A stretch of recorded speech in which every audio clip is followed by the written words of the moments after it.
Tê payîn kirin ku Parlamentoya Macaristanê roja duşemiyê kanûnek nû derbas bike ku ew ê bo tedbîrên vîrusa koronayê erkên berfireh bide hikûmeta Serokwezîr Viktor Orban. Lê partiyên dijber, komên sivîl û saziyên Ewropî ji ber ku ev kanûna erk û desthilatdariyek bê kontrol dide Orban bifîkarin. Kanûn hêza taybet dide parlamentoyê ku dikare rewşa awarte biqedîne, an jî biryarên hikûmetê yên di dema têkoşîna hemberê vîrusê de hatiye meşandin betal bike.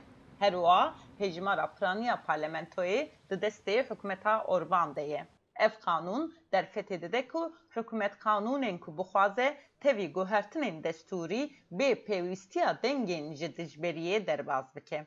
Kanûn erkê dide ku kesên ji ber belavkirina agahdariya derewîn di derbarê vîrusê de heta 5 sala werin tawanbarkirin. Rexnegir û rewşenbîr bifîkarin ku ev ê hikûmet vê yekê bo zêdekirina zextên li ser medya serbixwe bikarbîne. Yekîtiya Ewropayê di 2018 de li dijî Macaristanê bi îddiayên ku hikûmeta Orban serweriya dadwerî û nirxên Yekîtiya Ewropayê bînpê dike, dozên ku hûn jî di dome vekir.